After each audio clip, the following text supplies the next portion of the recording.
And a good Wednesday morning to you. Welcome into the Nick Craig Show, streaming live this morning on YouTube, Rumble, and X. The show is also available 24/7 wherever you get your podcasts. Just search for the Nick Craig Show in your favorite podcast app, and don't forget to tell your friends about the show as well. Keeping up to date with local ongoings here across southeastern North Carolina, the state as a whole, and of course the federal government. Well, good Wednesday morning to you, and as we sit here a little over midway through the month of February, we are talking about more winter weather that is expected to affect the Cape Fear region, really the state as a whole.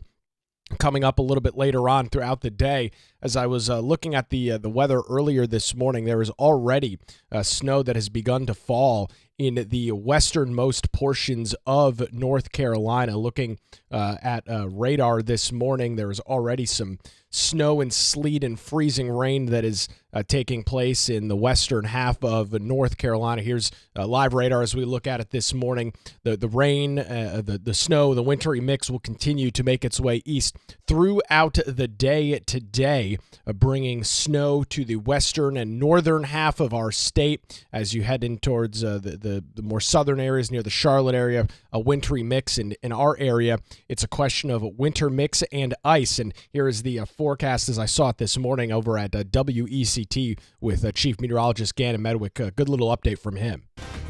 5:11 on a Wednesday. It's great to have your company here in the First Alert Forecast Center, where our eyes are focused on a 32-degree line. Temps dip below 32. That encourages any moisture to freeze.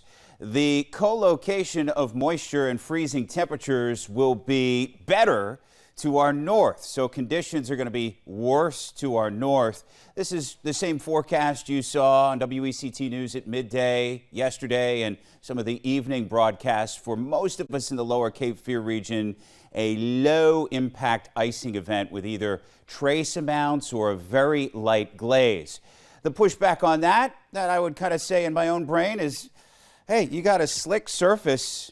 It only takes a tiny little bit of ice to cause a problem. So walk and travel conservatively overnight and first thing tomorrow.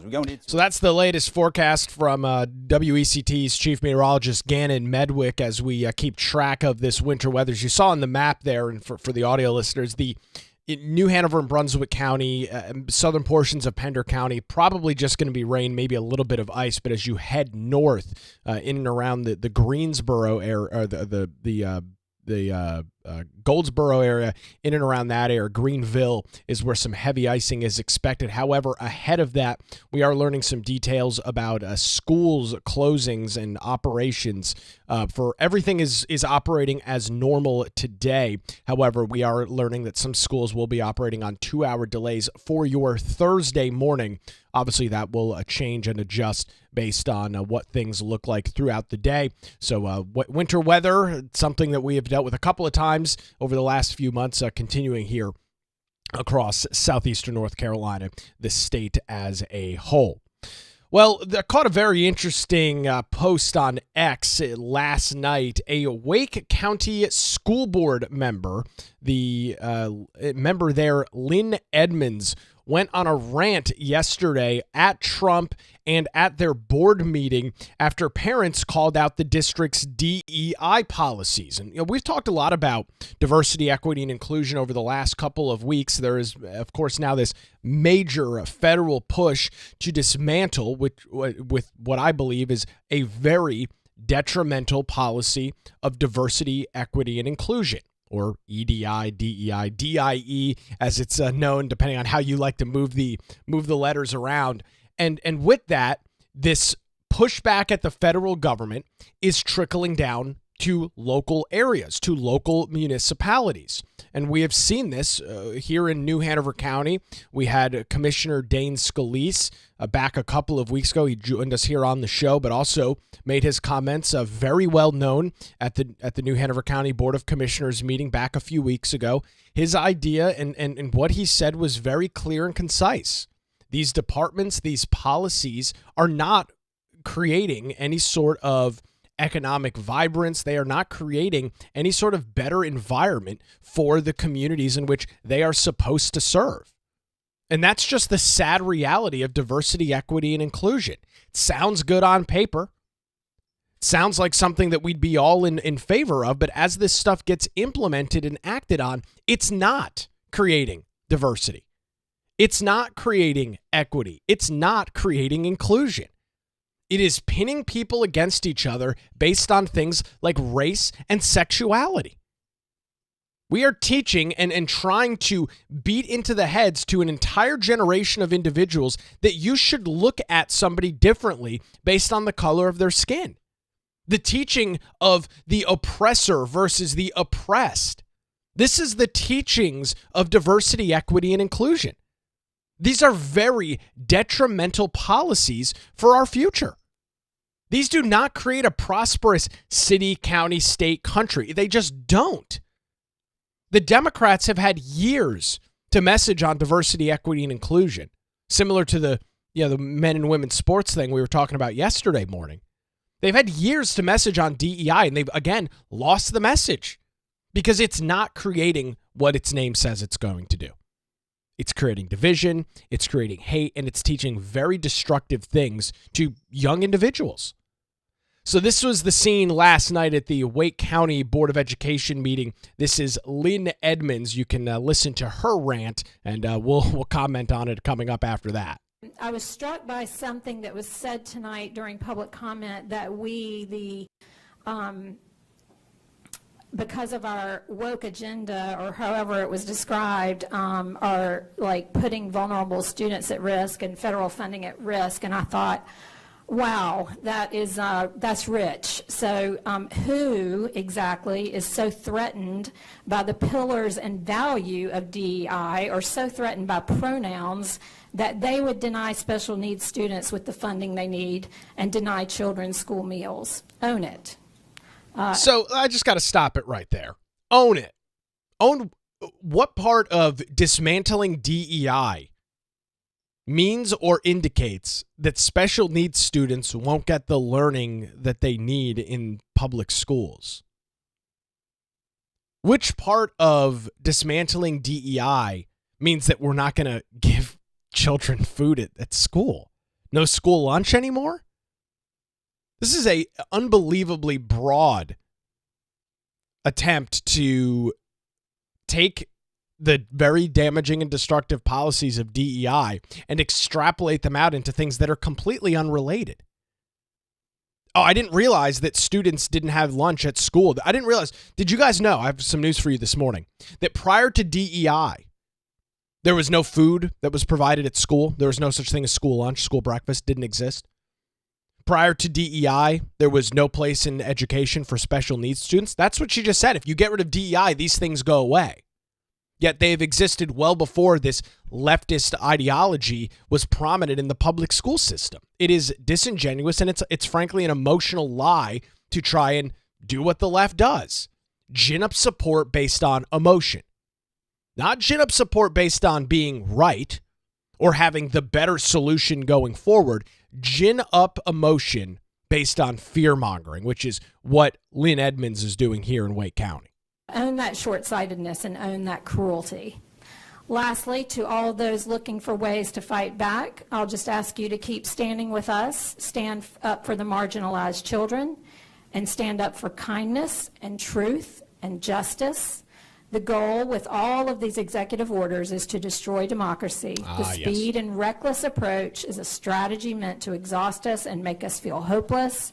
So let's do the opposite of that. Let's show up here, show up in the streets, show up in the courts, and if you're in a position that you can give some money, I suggest Lambda Legal, who works to protect LGBTQ plus students and people, Democracy Forward and the ACLU, who are rapidly responding in the courts to these executive orders, and to the Human Rights Campaign. There's many, many more, but those were the ones I chose to highlight tonight.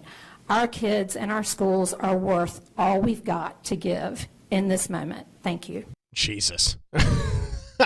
So Trump is leading the national push to get rid of DEI.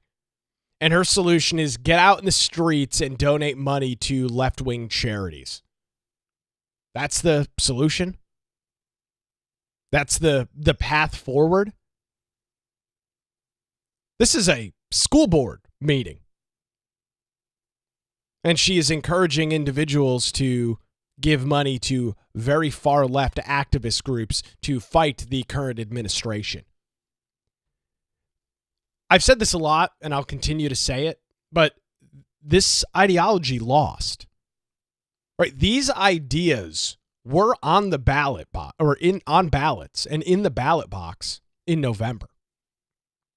Woke, DEI, these other policies were on the ballot. And the American people rejected those premises. The American people said, we're done with woke. We're done with DEI. We're done with these very hateful and destructive policies and ideologies that are being pushed forward by the left.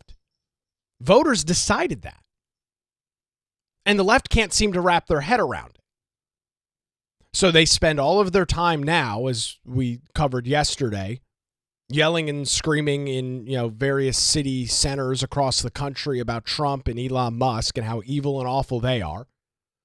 They're taking their time at school board meetings to wildly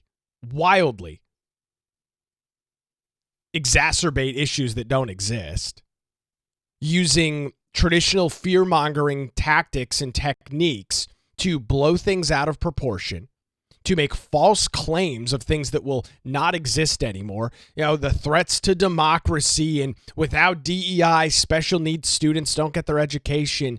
It's not true. It's not based in any sort of fact. It's not based in any sort of reality. It's just an attempt to win over support and win over votes by using emotion. Because we do, in fact, want to take care of individuals in the public school system that have special needs. It is a very different educational landscape for those individuals. We want to be compassionate and caring for those folks, for those families, help them through the process. And I'm not sure how diversity, equity, and inclusion wraps into that. But if you can strike fear, because it sounds good if you sit on the dais like Lynn Edmonds does up in Wake County. It sounds good to push your liberal agenda if you sit up on the dais and make these ridiculous claims and, of course, point the finger at the Republicans as the root cause of all of these problems. The DEI and the woke charade is over. You guys had a chance to convince people that it was the path forward for our country. You guys had the opportunity to do that. You had years of unfettered control and access to say, this is the way forward. This is our new North Star, DEI. It's what we need to follow in everything that we do. The American public did not buy into that. The American public was not supportive of that idea.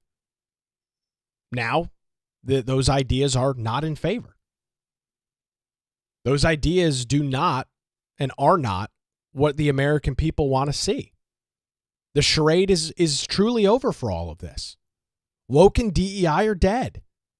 And you're still going to have outfits and pockets of it that exist. I'm not going to pretend that somehow, what's going on at the federal level has to necessarily expand to everything in society. You will still have plenty of private business that takes and uses these sort of dangerous practices and teachings. You'll have some level of government at the local level, especially in major blue Democrat strongholds like Raleigh and Wake County, like Charlotte and Mecklenburg County, where these things will continue to promulgate and continue to exist. But it's just not in favor. It's not something that people broadly support. So you can cry, you can complain, you can make up lies to try and strike fear into people about it, but it just doesn't work. It's not hitting with the American people. And so that's the example up in Wake County. And I've got an example locally this morning as well at the Monday meeting of the New Hanover County Board of Commissioners meeting, where an individual who works for New Hanover County got up during public comment and teed off on Commissioner Dane Scalise about DEI. Take a listen to this. My name is Tim McClung. I'm a resident of Wilmington. Full disclosure, I'm also an employee of the county, but I am speaking as a private citizen. Before he continues, was he on the clock during this? He's an employee of New Hanover County. Was he being paid by the taxpayer when he gave these comments, when he gave this speech? Was he on lunch or something like that? Did he take a request like an hour off of work, or did I pay for these comments that are about to come up? I'm not sure. I'd like to take this time to denounce and refute the comments that were made by Commissioner Scalise during the January 21st Commissioner meeting, specifically his assertion that our DEI department is not doing good work for the county, and his statements about DEI in general. I'm a 65-year-old white college graduate heterosexual. My wife and I have been in this county since mid-June 2016, and during that time, neither one of us have been categorized, stigmatized, harassed, bullied, disenfranchised, interrogated, followed, mocked, criticized, ostracized, unfairly treated, underrepresented, situationalized, redlined, deadlined, denied a loan, received inadequate health care, underlined, discriminated, dissed, excluded, banned, sexualized, demonized, threatened, humiliated, demeaned, disparaged, minimized, belittled, abased, degraded, deprecated, demoralized, intimidated, protested, sought refuge or sanctuary, or been denounced in a public meeting based on our gender, sexuality, race, age, religious beliefs, economic status, or health. Not everyone in our county can say the same thing. And until then, our DEI department has a job to do. I sat through the property tax discussion. I've looked at my property values. Thanks to the tools that the finance department's put up on your website, I know that in upcoming property tax bill, my bill, $1.90 of that bill goes to support the DEI department, and I would like to prepay Allison that right now. Thank you for your time.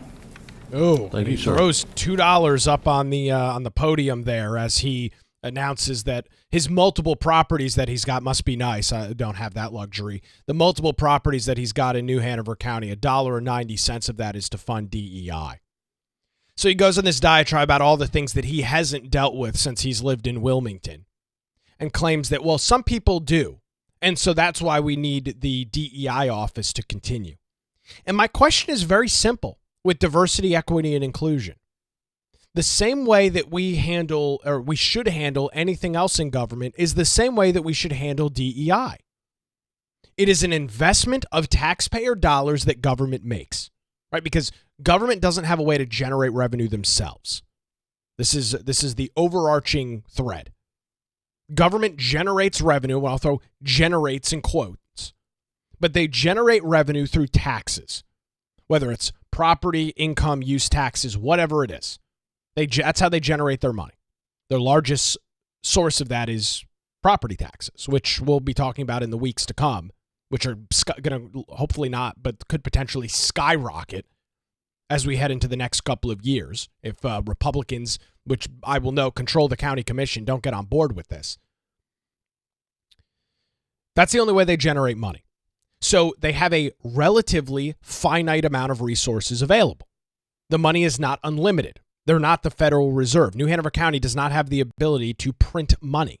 There is no money tree next to the new government center, next to the strip club, for them to pull dollars off of. They might be able to go into the strip club and do that, but nevertheless, I digress. There's no way for them to generate income without taxes. So when they invest in something, a government department, a government entity, a government agency, a government program or project, there needs to be some ROI, return on investment. Now, not everything is going to have a great ROI in government. We know this. We can argue whether that's right or wrong, but the reality is not everything is going to have a great ROI. That's just unfortunately how government has set themselves up. As government has expanded, they've gotten into more and more, they've gotten their fingers in more and more pots that do not generate revenue and do not have any sort of investment return for the community as a whole, at large. So the question with DEI is a very simple one. This claim from this county employee that there's all of these woes and hardships going on in the county. He hasn't experienced them, but many do. And it's the reason we need to keep DEI. My question is this. Which of those issues have gone away, have recovered, and have been lessened by the Diversity, Equity, and Inclusion Office? If you're going to claim we need this department, we need this governmental agency to do these tasks, then I would like to see, as a taxpayer that will fund this bill and pay for, in part, this department, what's the game plan? With metrics, action items, and some sort of timeline to accomplish these goals. That's it. If somebody can show me the timeline of all of the things that are going to be solved, all the societal woes that are going to be dealt with if we fund DEI, and you can show that to me, give me timelines, give me execution dates, give me deadlines and goals, then I'm okay, actually. If those things can be met, if these awful, horrific societal woes that are always described, if those things can be accomplished and dealt with, then, I might be in favor of funding DEI. But here's the reality. It doesn't exist. There is no ROI on DEI. It's a farce. They don't provide any value to New Hanover County. Discrimination is not any better or worse in any municipality across the country due to a DEI department. None of the issues that the left is always yelling and screaming about are any better or worse because of DEI. It is a wasteful government program that has no metrics, no goals, and no way to track anything that it does. It is a black pit and black hole for money. You throw it in there, and that's it. And yeah, you get some posts on Facebook about diversity, equity, and inclusion. Phenomenal. Those posts cost New Hanover County taxpayers nearly $750,000 a year, because that's what the department's funded at. It's over $600,000 a year that goes into this department. Of the vast majority of that, not going to programs and services, but paying salaries and paying benefits to county employees to twiddle their thumbs and talk about diversity, equity, and inclusion. If you said we were funding this group, this organization at the tune of $600,000 and $500,000 of it or $400,000 of it was going to programs with metrics that we could track as taxpayers, that our local elected officials could track to determine the effectiveness of the program, I wouldn't have an issue. But you can't, because it doesn't exist. It has never existed. It will never exist because there are no metrics. It's all a fairy tale. It's all made up. There is no reason for New Hanover County to have a diversity, equity, and inclusion department. They bring nothing to the table. I'm sorry, yeah, there's a lot of high-paid salaries. A lot of individuals making a lot of money in the county. That's not value. That's not making anybody's life any better in New Hanover County except for the person that's collecting that salary. It's as simple as that, folks. If you can justify your existence to the taxpayer, if you can justify your existence to the elected officials, then I'm all for it. We've seen what these policies have. We have track records in New Hanover County of what these things look like. Port City United is the epitome of diversity, equity, and inclusion. A county entity spun up to do one goal, one objective: reduce violence. And what was the end result? No reduction in violence, and in fact, county employees, individuals being paid by the taxpayer, actively participating in violent crimes. You had a county employee that was charged with accessory after the fact of attempted murder. You and I paid for that. We paid for the salary for the individual, and we paid for the freaking car that he drove to the scene of an attempted murder. And you're going to tell me that we need to keep these departments? That we need to keep these entities? You've got to be out of your freaking mind. There's no metrics. There's no justification. In the case of Port City United, the issue was worse. You had county employees being wrapped up in drug trafficking rings, being nailed by police for selling drugs. While at the same time, of course, our community mission is to reduce violence and crime in our community. Meanwhile, here we've got a county employee driving a minor to Houston Moore to kill somebody. Yeah, sounds like a good use of my taxpayer dollars. Sounds like exactly what I want my government employees doing. Taking place in attempted murders. That sounds very logical, doesn't it? That's not made up.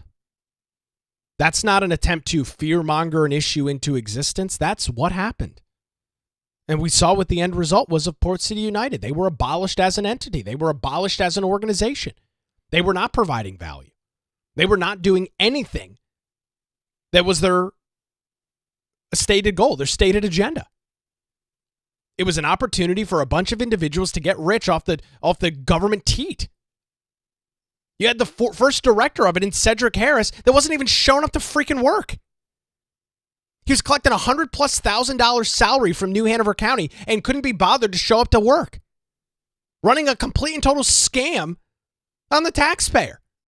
Not only was he making over $100,000 a year, but at the same time, then the county had to go and hire individuals to come in to coach him how to lead. Wasting and pissing away more money to do that. And the end result, he ended up being fired because he couldn't do his job. That was the end result. So those are the programs that Democrats are in favor of? Those are the programs that you and I need to fund in a rising property tax bill? That's the best use of my money in government? I mean what I say. If somebody can show me the plan, the actions, the accomplishments, the milestones, the goals of these organizations, these entities, and the actual impact that they're going to have, not a bunch of made-up crap that they can throw on an Excel spreadsheet or in a PowerPoint, but actual goals and metrics, I am all for having that discussion. I am all for looking at that and saying, okay, these are your stated goals, these are your stated objectives, run wild with it. Let's see if you can accomplish those. But that doesn't exist. That doesn't ever happen. It has never happened and it won't, because there's no way to track any metrics or goals on a made-up fake issue that Democrats have essentially held governments hostage with, held the industries hostage with, so a bunch of consultants can come in and make a whole bunch of money. It is a complete and total scam. It is a complete and total farce. And who pays for it? Government doesn't pay for it. You and I pay for it. You're out busting your ass at work 40+ hours a week. You're paying for it. Democrats on the New Hanover County Board of Commission aren't paying for it. You and I are. And it should make you upset. It should make your blood boil because there is no value. There's nothing that we get as a community, as residents, of citizens of New Hanover County. There's nothing, no metrics that we get from these entities and these agencies. The only people making anything out of it are the individuals getting rich off the government. It's over. I look forward to the budget session this year in New Hanover County. Commissioner Dane Scalise has made his point very clear that the funding for these programs need to go, that these agencies, these entities no longer have a use. And I hope he's able to convince his other Republican colleagues to come alongside him and get rid of these departments. Give that money back to the taxpayer. Put that money back in the general fund so it can be used for things that actually help our community. Like, things like public safety maybe. Maybe we could reallocate some of those funds to that. I'll throw a link to all of this in the show notes over at patreon.com/Nick Craig, where you can subscribe and get access to the daily show notes, bonus content, and more, including our monthly live stream and hangout, which will be taking place next week, over on Zoom. So hopefully you'll join us for that at patreon.com/Nick Craig. On the other side, Donald Trump and Elon Musk in their first joint sit-down interview with Sean Hannity last night. I've got some clips coming up after this. You're listening to The Nick Craig Show, streaming live this morning on YouTube, Rumble, and X, and available 24/7 via The Nick Craig Show podcast, wherever you get your shows.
And welcome back to the Nick Craig Show, streaming live this morning on YouTube, Rumble, and X. Let me tell you a little bit about Ground News. It's a website that I use each and every day as I'm getting ready for the show, and even not getting ready for the show, just keeping up to date with events that are taking place in the United States and around the world, because it's almost impossible to consult a single website, a single source for the full story. That's why I use Ground News. Ground News is an app and website that combines news from around the world in one place so that you can compare coverage for every news source. You can see if they have a political bias, how reliable their reporting is, and who owns them. They've got a really cool feature that they call their blind spot that tells you and shows news that is disproportionately covered by one side of the political spectrum. Get news from thousands of sources worldwide in one place and verify your information. I use Ground News every day to prep for the show. Subscribe through my link to get 40% off your Vantage subscription. That's the one that I use, and you get unlimited access to every feature. Visit nickcraig.com/ground to learn more and save 40%. Your subscription not only helps the show, but it supports Ground News as they make the media landscape more transparent. Visit nickcraig.com/ground. Appreciate their support here of the Nick Craig Show. All right, so back to the news of the day. Last night, Sean Hannity had an exclusive interview with Elon Musk and Donald Trump, President Donald Trump. And it was the first time that these two individuals have sat down for an interview together. Now, we've seen the clips over the last couple of weeks of Elon being in the Oval Office when Trump is signing executive orders, and there's been a little bit of back and forth banter there between reporters and the media, but this was the first time that these two individuals were together in the same place in a sit-down interview that lasted the entire hour on Hannity last night.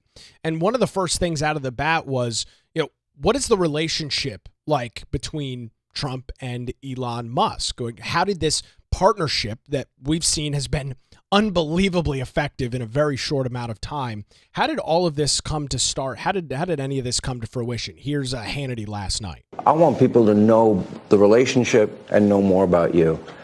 What is the relationship, Mr. President? Well, I respect him. I've always respected him. I never knew that he was right on certain things, and I'm usually pretty good at this stuff. He did Starlink. He did things that were so advanced and nobody knew what the hell they were. I can tell you in North Carolina, they had no communication. They were wiped out. Those people were, they had rivers in between. Land that never saw water, all of a sudden it was a river and a vicious, like rapids. People were dying all over. They had no communication. They said, do you know Elon Musk? They didn't really know I knew him. I said, yeah. He said, could you get Starlink? It's like the first time I ever heard of it. I said, what's Starlink? A communication system. That's unbelievable. I have it. Yeah. And he said, I called him and I said, listen, they really need it. And he got like thousands of units of this communication, and it saved a lot of lives. He got it immediately, and you can't get it. I mean, you have to wait a long time to get it. But he got it to him immediately, and I said, that's pretty amazing, and I didn't even know he had it. We watched the rocket ships, and we watched... So before we get into more of this relationship, it cannot be understated the amount of relief that was provided in Western North Carolina from Elon Musk. You can love the guy, you can despise the guy. You go back to September of last year, when Hurricane Helene caused unbelievable amounts of damage in the western half of this state. Communication completely gone. Not like, a tree knocked over a power line and your internet's out. There was no infrastructure left. There were no poles left. There was no cable left. It was all washed away in the storm. Cell phone towers, decimated. Generators running out of fuel at cell phone towers. No way to get internet to those towers to then rebroadcast to people's cell phones. Elon Musk was able to get Starlink into that area, which of course uses low orbit satellite to gain internet access. And immediately you had individuals that had access to information, access to contact loved ones and tell them that they were alive, that they were safe. That cannot be understated. And it happened because Trump and Elon. The Biden administration wasn't doing anything. You had some private groups that rushed in some Starlink, but Elon Musk was able to get, I don't know if it was thousands, but it was hundreds of units deployed to Western North Carolina. You had these areas popping up in, mall and strip center parking lots, free Wi-Fi hubs for individuals to get online and communicate with their families. It's a remarkable effort that took place. But of course, he's never going to get any credit for that because now he's working with Trump. He's working with the Republican administration, and that, of course, makes him evil. Tesla. I think, something that had an effect on me was when I saw the rocket ship come back and get grabbed like you grab a beautiful little baby. You grab your baby. It just... Hug the rocket. I've never seen... Everything needs a hug, including rockets. And he said, you can't really have a rocket program if you're going to dump $1 billion into the ocean every time you fly. You have to save it. Right. And he saved it. First time that I've ever seen that done. Now, nobody else can do it. If you look at the U.S., Russia, or China, they can't do it. And they won't be able to do it for a long time. He has the technology. So you learn, I wanted somebody really smart to work with me in terms of the country, a very important aspect. Because, he doesn't talk about it. He's actually a very good businessman. And when he talks about the executive orders, and this is probably true. Before we get to the executive orders, just, again, showing the difference between how government does things and how private business does. You heard the comments there about essentially NASA with the rocket program, the booster program. They spent $1 billion building a booster to send something to outer space.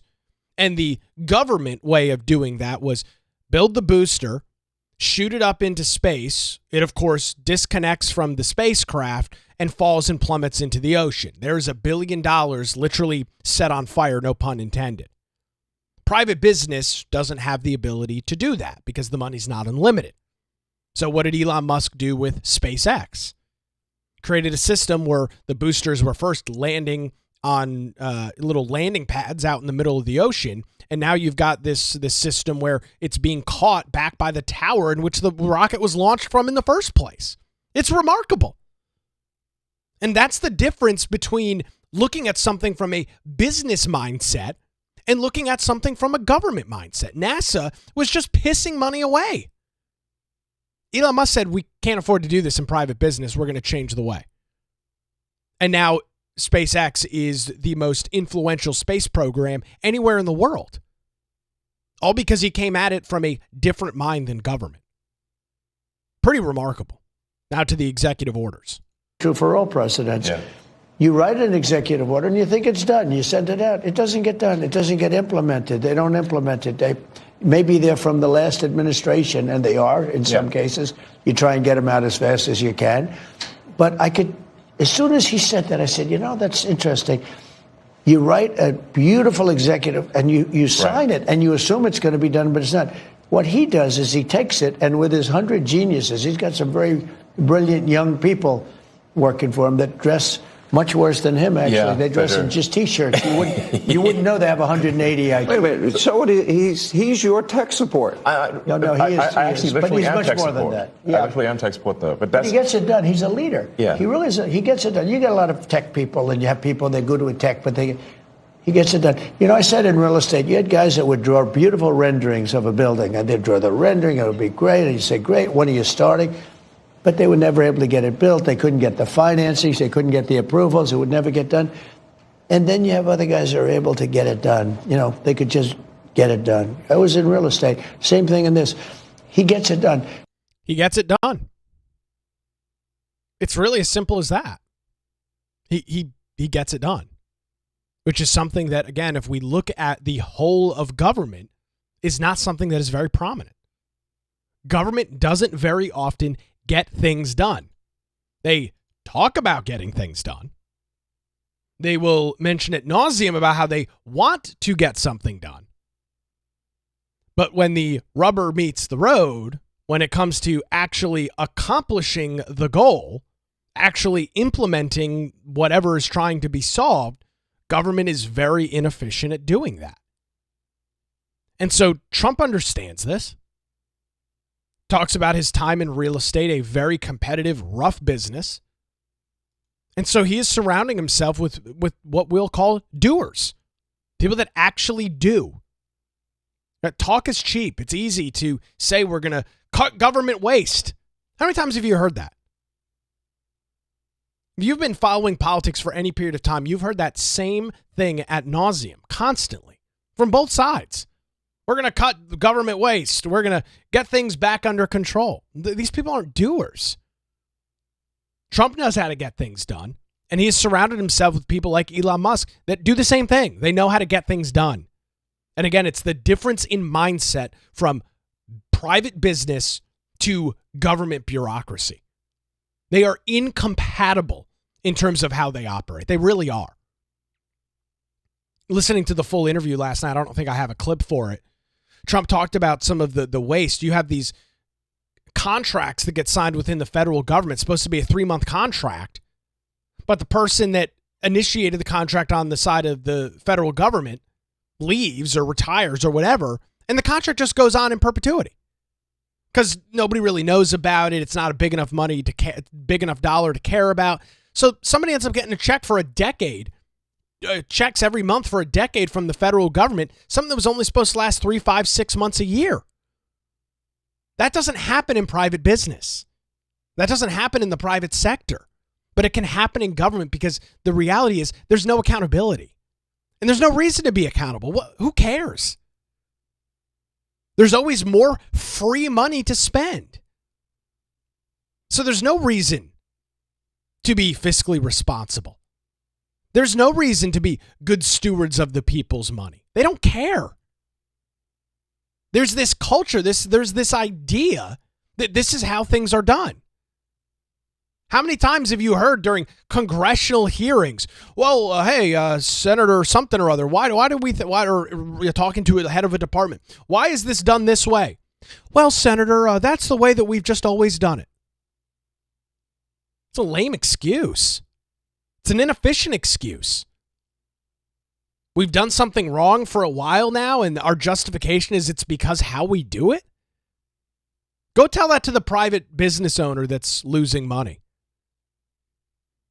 One of my favorite shows, a little bit of a guilty pleasure, is Gordon Ramsay's Kitchen Nightmares. There's a new season on right now where he goes into various restaurants across the country.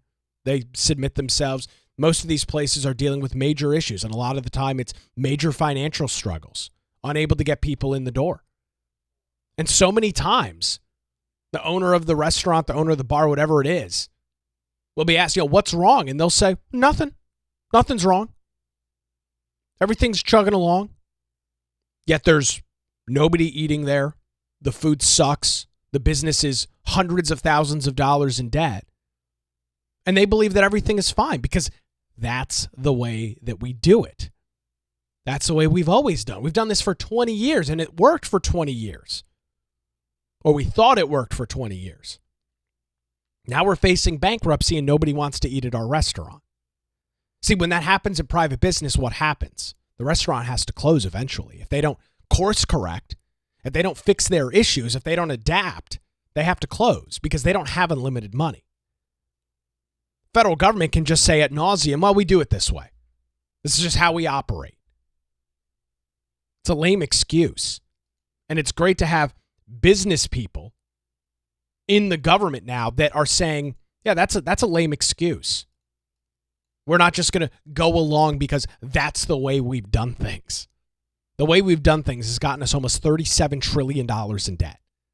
And I think I'm going to say I'm not an economist, but I'm going to make the point that I don't think that's sustainable long term. I know, wild idea, but I don't think that's sustainable. Now, as we've talked about in the past, Elon Musk, of course, was the darling of the left.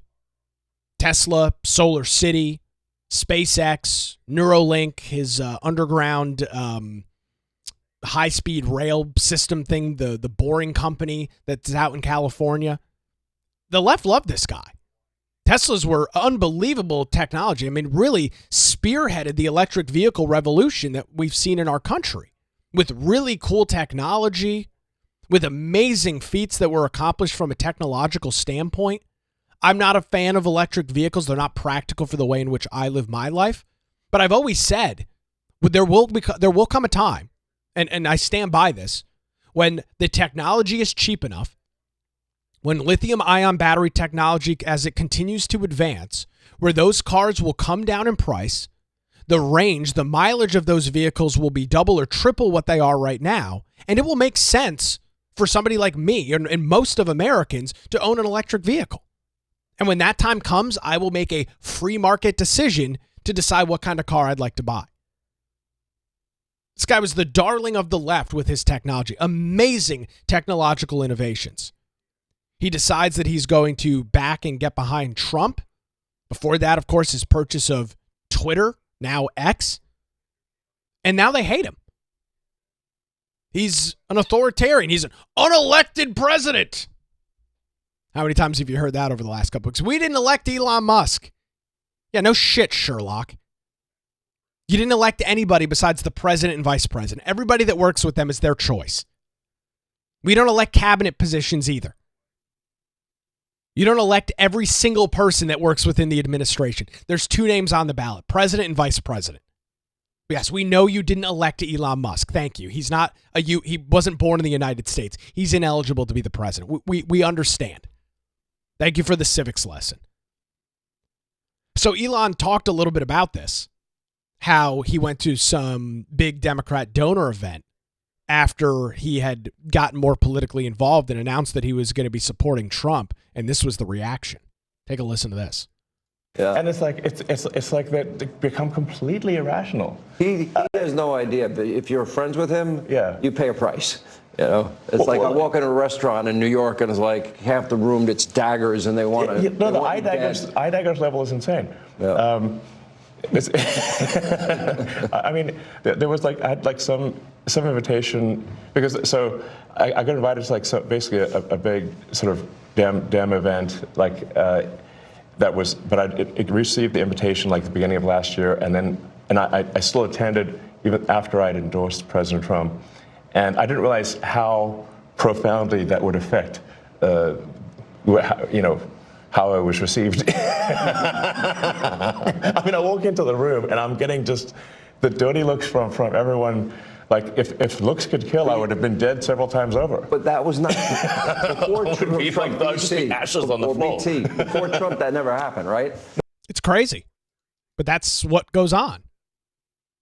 Joe Rogan's another great example of this. A guy that had an unbelievably popular podcast, was a little bit political, absolutely. All of a sudden, he started getting a little bit more politically involved. He, by the way, invited both Republican and Democrat candidates on his show. He's done interviews with John Fetterman. He invited the former Vice President, Kamala Harris. She, of course, there's not a chance in hell she could have spoken for 3 hours, so she declined. And so he, of course, gets a little bit more political, has Trump on, and now he's the enemy. Joe Rogan is now alt-right. He is right-wing extremism media now. Because he endorsed Trump, thought Trump had better ideas. Even though he gave a platform to both parties, now Joe Rogan is a right-wing extremist. It's insane how the left operates. As soon as you say anything counter to their wacko, crazy, insane ideology, you are public enemy number one. They do it over and over and over again. It's absolute insanity. But this is how they operate. And it's why so many people, these high-profile individuals, Elon Musk, one of the most prominent businessmen of our time, Joe Rogan, who I will argue is the most influential media figure that currently exists in our society. Those two individuals have been demonized so much by the left, and this is what I don't think the Democrats understand. They push these people away. They run their own people off. Joe Rogan is not a conservative.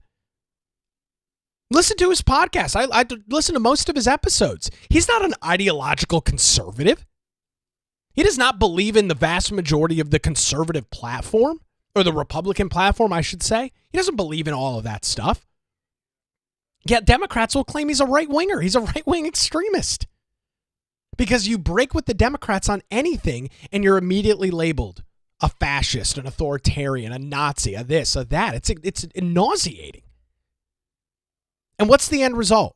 They end up disenfranchising people that probably agree more with them than the right.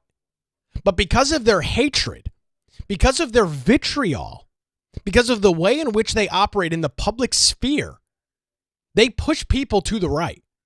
And I don't know if they realize that they're doing this or if it's just something inherently that they do. But they radicalize more people to the Republican side of the aisle than anybody else. Because of their hatred, because of their vitriol, and because of their nonsense. Elon Musk, Joe Rogan, these guys are not ideological conservatives. They've been pushed to the right by the left. So bravo, guys. Pat yourself on the back. Now, of course, the big reason that Elon Musk is public enemy number one is DOGE, the Department of Government Efficiency. He has opened up the hood on the federal government and has started digging into what is actually going on. We talked about $4 trillion worth of payments yesterday out of the Treasury Department that have no ledger, that have no indication what budget that money is coming from or essentially where it's going. It's just being funneled through the Treasury payment system. What any of it's doing, we have no idea. So he is digging under the hood. He is looking for fraud, waste, and abuse. And that is really the reason that Democrats are coming after him. Because they've gotten rich taking you and I, the taxpayer, for a ride on all of their fun government programs. This is Elon Musk talking about that. And, people, it's funny how often when these attacks occur, the thing that they're accusing the administration of is what they are guilty of. they're saying that things are being done unconstitutional. But what they are doing is unconstitutional. They are guilty of the crime of which they accuse us. That's always the first thing they do. He's in violation of the Constitution. They don't even know what they're talking. Well, It's they absurd. know. It's just a con job. It's a big con job. And they're so bad for the country, so dangerous and so bad. And the media is so bad. When I watch MSNBC, which I don't watch much, but you have to watch the enemy on occasion, the level of arrogance and cheating, and they're just horrible people. These They are lie. horrible people. They tell They're conspiracy liars. theories. And They're horrible, awful people, and they lie. That's pretty accurate. Not much more to add to that. But because Elon Musk is trying to correct the wrongs of the past, which in fact it is wrong to take the taxpayers for a ride, to commit the amount of fraud, waste, and abuse that has existed within our federal bureaucracy for decades now, because he is shining a light on this, that's, of course, the cardinal sin that he is, of course, committed. They want nothing to do with that. The funding of their NGOs, their groups that they get their kickbacks from, all of that is being exposed, and a lot of that was happening through USAID. Now, you look at the name. Oh, well, USAID, it provides aid. No. It provides a bunch of free money for Democrats and their friends at the expense of you and I, the taxpayer. And there was some discussion about that waste, about that fraud, and about that abuse last night on Hannity. Take a listen to this. well, the overall goal is to try to get $1 trillion out of the deficit. And if the deficit is not brought under control, America will go bankrupt. This is a very important thing for people to understand.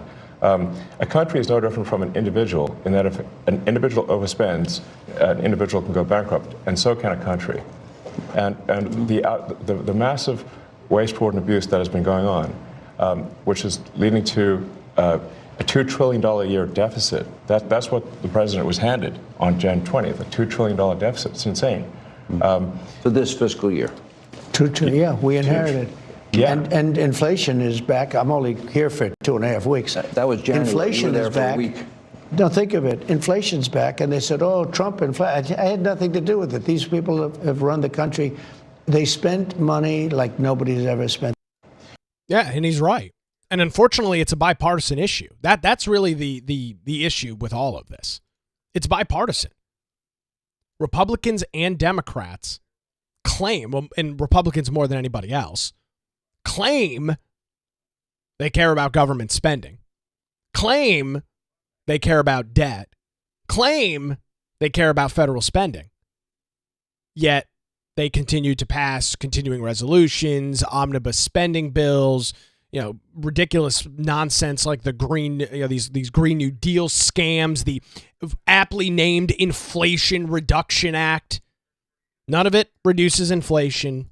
None of it helps the American people. None of it gets anything under control. Yet they do this over and over again. And it's the definition of insanity.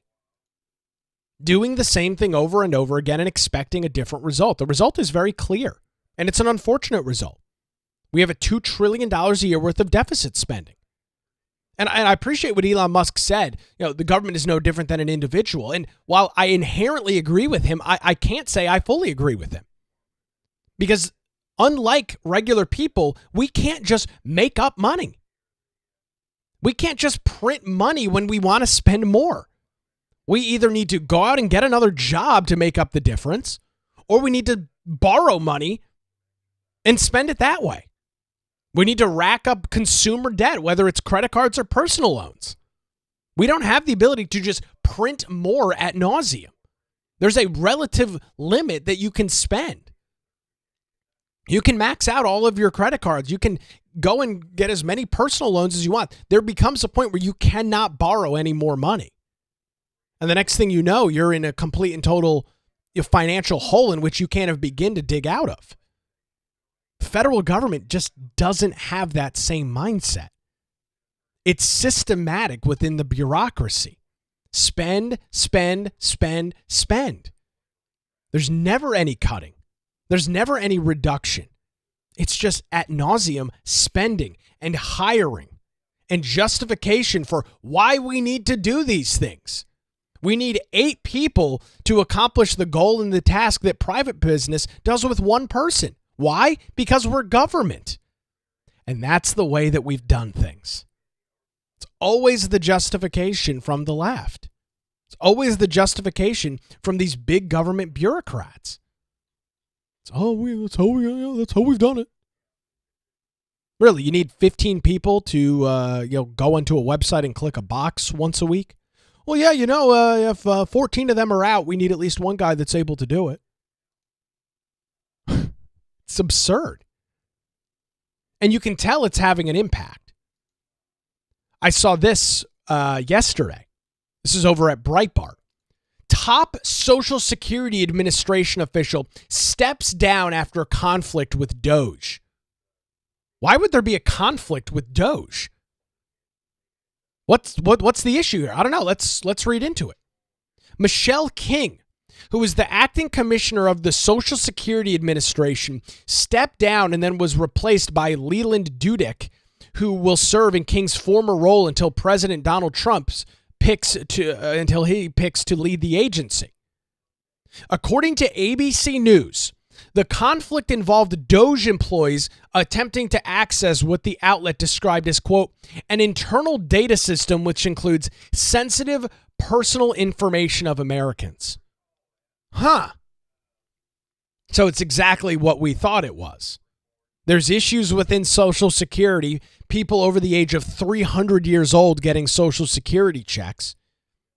Hundreds of thousands of individuals over 120 years old that are getting Social Security checks, according to this system. Elon Musk goes, what the hell is this? How can you have people over the age of 300 years old collecting checks? And now you've got the top official saying, yeah, it's probably my time to leave. Which, by the way, I'm okay with. Because as I've said in the past, we're in charge now. You're not anymore. We're in charge. And so you have 2 options if you're within the federal government.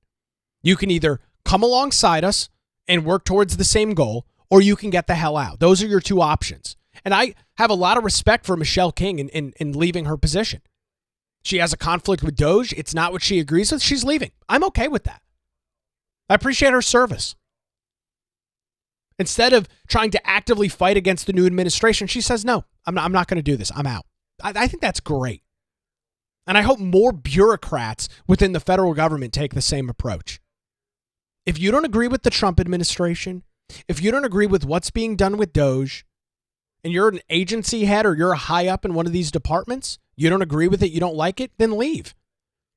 It's a very simple solution. Take that 8-month government payout that they've offered and get the hell out. No reason for you to be involved. All because somebody is starting to dig into the bureaucracy. All because somebody is starting to look at a very simple things. I mean, I'm going to pull up this chart. I don't have it right in front of me, so you have to give me a second to pull it up. But this Social Security chart with these ages on it is insane. This chart that shows all of these individuals' ages is nuts. You've got people over 300 years old that are getting checks. Here's the chart from Elon Musk. And the numbers are absolutely astonishing. Between 100 and 109 years old, which there are plenty of people over 100 years old, 4.7 million people. Between 110 and 119, 3.6 million people. I can promise you there are not 3.6 million people over the age of 110 years old in our country. And look at how it goes on. But you're telling me there's 3.5 million people that are 149 years old? And then, of course, the absurdity all the way at the bottom. 866 people collecting Social Security checks that are 219 years old. Now, is some of this system error? Is some of this just data clerical errors? Yes, it absolutely is. I don't believe that there are these amount of checks going out. There's not 10 million individuals that are collecting these Social Security checks. But the question is very simple. If you have these data issues within the Social Security Administration, Michelle King, who was leading it, if there are individuals in your system, over 10 million of them that are over 100 years old, don't you think at some point you would maybe look into that? And again, if it's a lot of clerical issues and wrong dates, people's dates automatically defaulted to the year 1900 or whatever. We see that here in North Carolina with the voting records. That's fine if it's a data issue. But go in and correct it. This idea that this is allowed to fester and sit and everything is all hunky-dory over at Social Security, even though the program's going to be bankrupt within a decade. The idea that this is acceptable, that this is how our government operates, is absurd. This is not a very complicated thing for people to understand. There is not 448 people between the age of 190 and 199 years old in the United States. That person, there's not one of them. There's 0 of them. Yet Social Security is paying out 448 of them every single month. That's insane.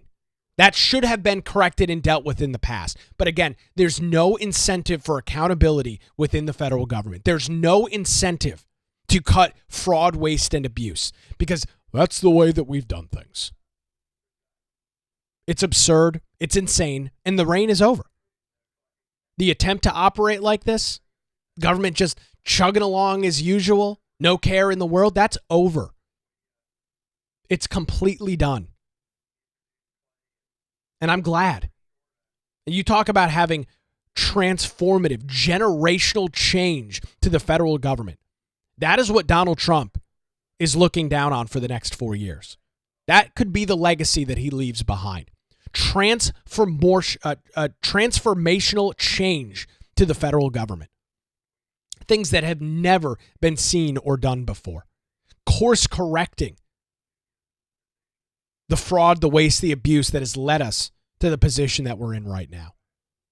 I really hope that this relationship between Trump and Elon Musk stays strong. I hope Elon stays committed to digging into this. And I hope that we can get to a period of time where we get to an efficient, useful government for the people. His goal, he says, is to cut $1 trillion from the deficit. It's a very, very high mountain for him to climb. And I hope he's successful in doing it. Because the end result will be success and prosper for you and me, for the American people. I'll have links to all of those clips in the show notes over at patreon.com/Nick Craig. If you are enjoying the show and believe that you're getting some value out of it, I encourage you to head on over to the Patreon account. It's patreon.com/Nick Craig. A couple of different tiers set up, $5, $10 a month. You can also set a custom amount. You can support the show financially and get access to some of that bonus content, including those daily show notes. Well, again, expecting some wintry weather across the Cape Fear region today. We'll keep an eye on that and have all the latest coming up for you tomorrow morning as the Nick Craig Show streams live on YouTube, Rumble, and X, and available 24/7 via podcast. Have a great Tuesday. We're back with you tomorrow, or Wednesday. Have a great morning. We're back with you tomorrow.